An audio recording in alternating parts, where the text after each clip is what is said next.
இத்தனை நாள் வாய்மொழிந்த சித்திரமே இப்பொழுது மௌனமேந்தானோ?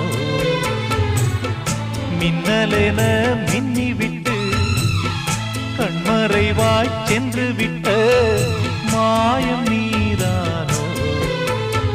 உன்னால் வந்த காதல் உன்னால் தானே வாழும். என்னை நீங்கி போனார் உன்னை சேரும் பாவம்.